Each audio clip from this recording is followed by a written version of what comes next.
Good morning.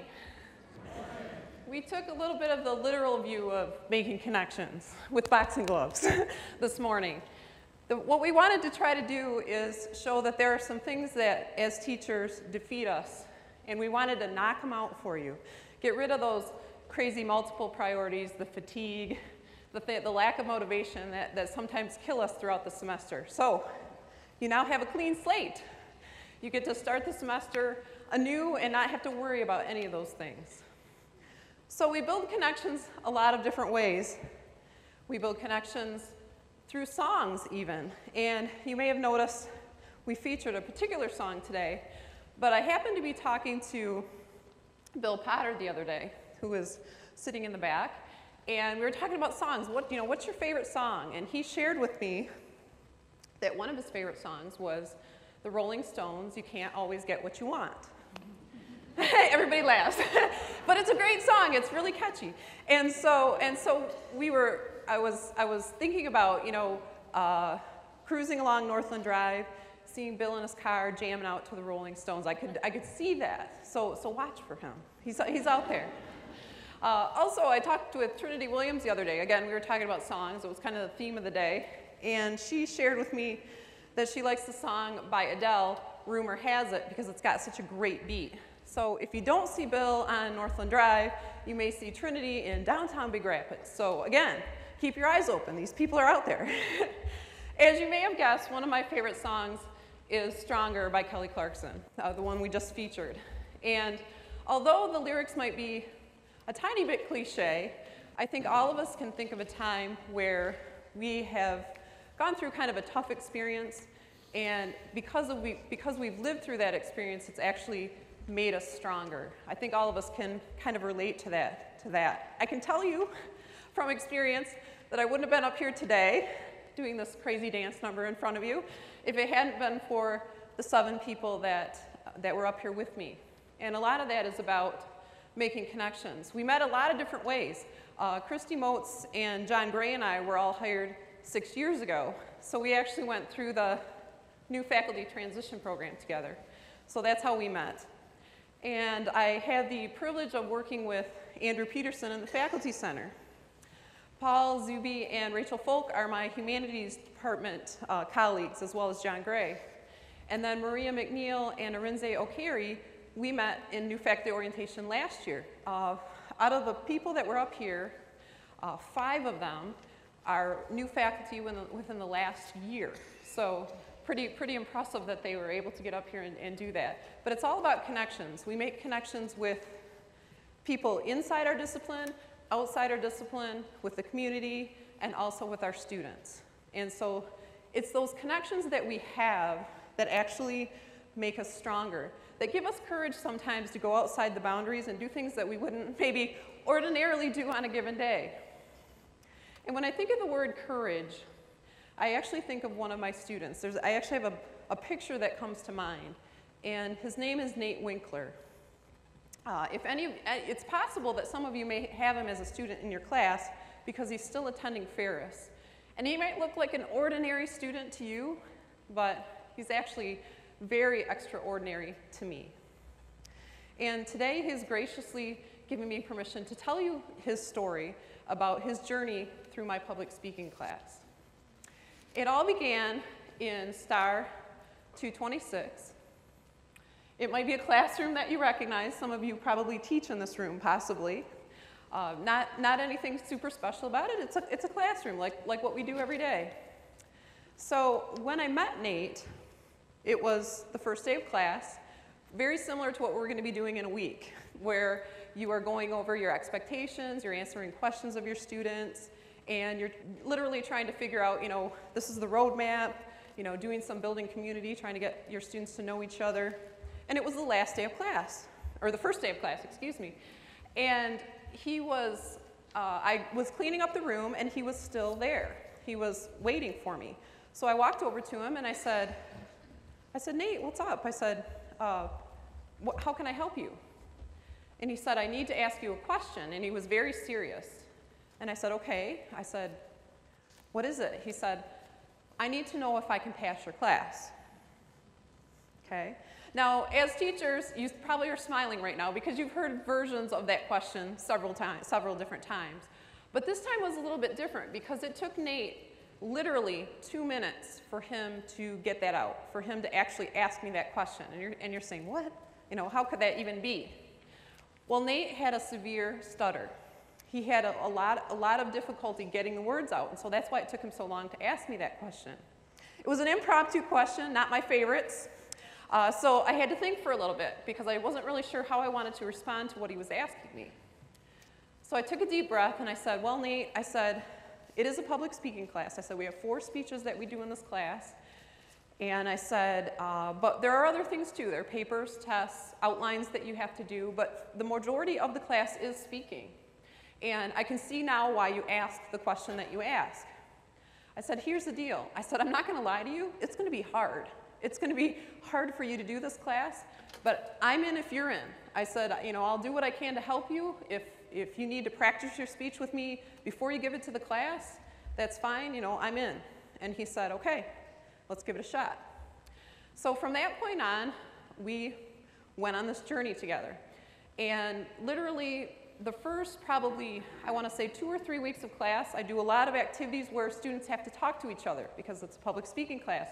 We want them to have the practice that they need. So the students became aware fairly quickly that Nate had problems with stuttering.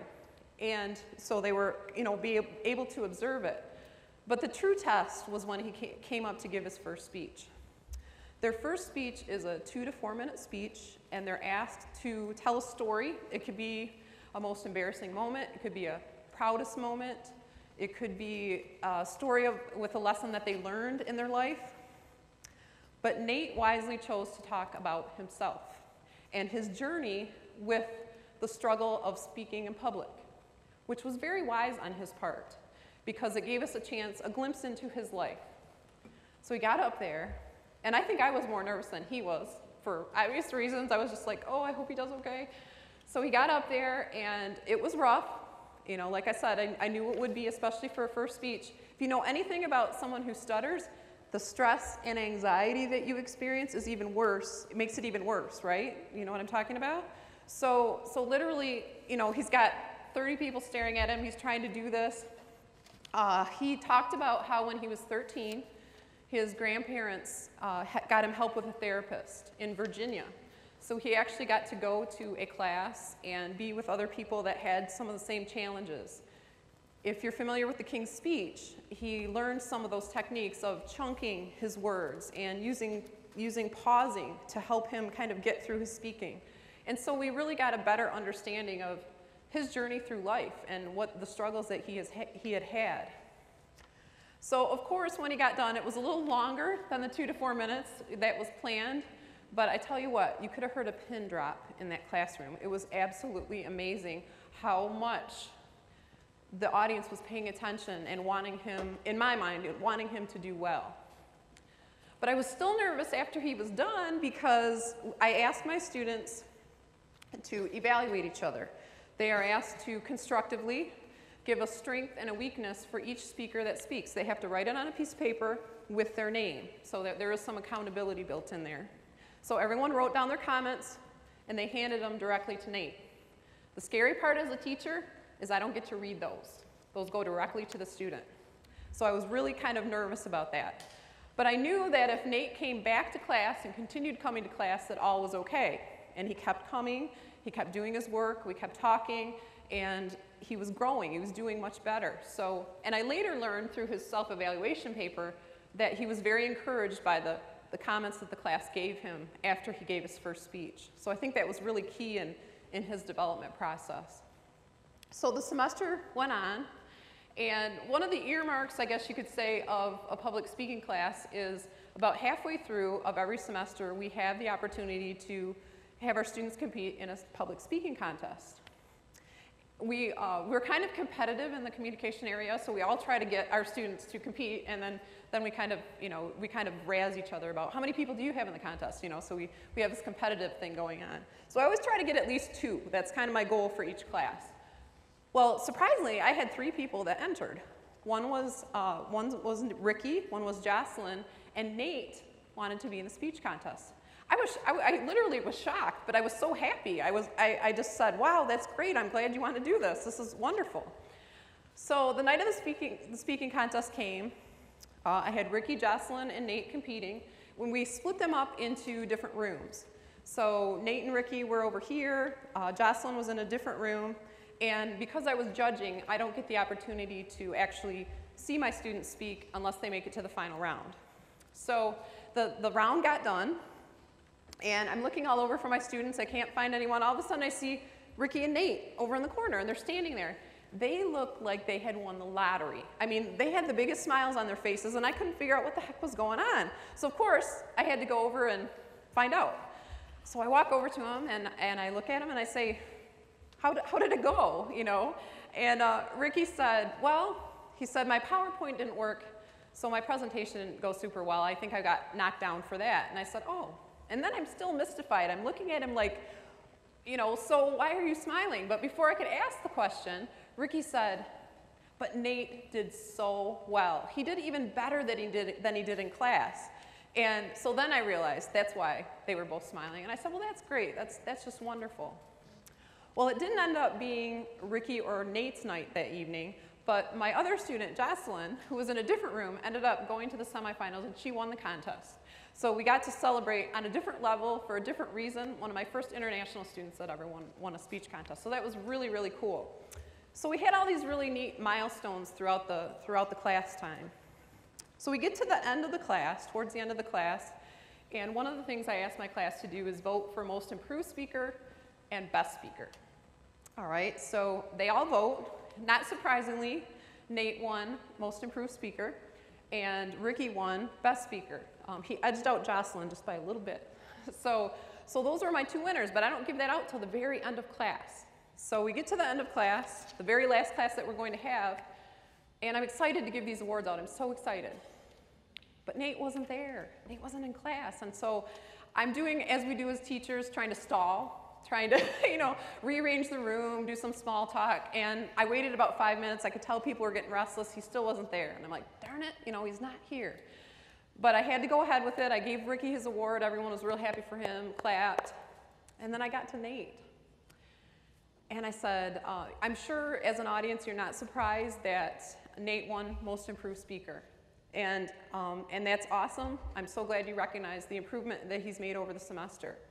I was really disappointed when I first noticed that he wasn't here, but it's going to give me an opportunity to tell you something that I've wanted to tell you all semester. And I'm not a super serious person, so the class was kind of like, okay, where's she going with this? I mean, they were really listening because I was very serious about what I was saying.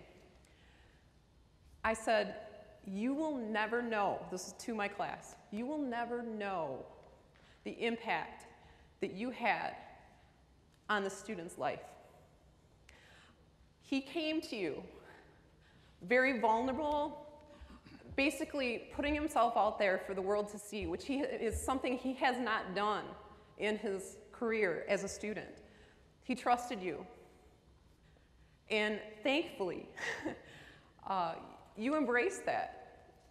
As a teacher, I can try my best to create an environment where you're going to support each other, where you're going to give constructive criticism, but ultimately, you have to embrace it. And in my 5 years of teaching at that time, I had not seen that level of support and trust for a student. It was incredible. I said, you have knocked my socks off. I will never, ever forget this class. And I hope you remember the feeling that you had in this class because it was amazing. And I dismissed them and I let them go on their way. So, as you can imagine, since that time, I have reflected on that experience several times, as we do as teachers, wondering what was it that happened there? What happened? And it was magic. If you've ever had a defining moment where you knew you were in the right place at the right time, that is exactly how I felt. And when you have that feeling, you want to do it again. So you're just like a little kid. Do it again, I want to do it again. But the problem is, what did I do? And it really is very, very simple. And this is what's crazy. I mean, like I said, I would stay up at night and think, gosh, what did I do? What did I do? It's about connections. It really, really is. It's about not just this, the student-teacher relationship, which is so important, but can you facilitate connections? Can you get the other people in your class to see how they interrelate to each other? Can you do that? And you might be sitting in the audience right now thinking, yeah, but I'm not faculty. I'm administration. I'm staff. I don't care. I don't care if you're administration, faculty, or staff. We need to build connections. We need to look for connections. We need to facilitate connections because that's the key. That's where the magic lies. So if you want to do it again, have the magic, that's what we have to do. So if you don't remember anything about anything we've talked about so far this morning, one key that you can walk away with today is connections give us courage. And all of us, if we make those connections, what those connections do for us is they make us stronger.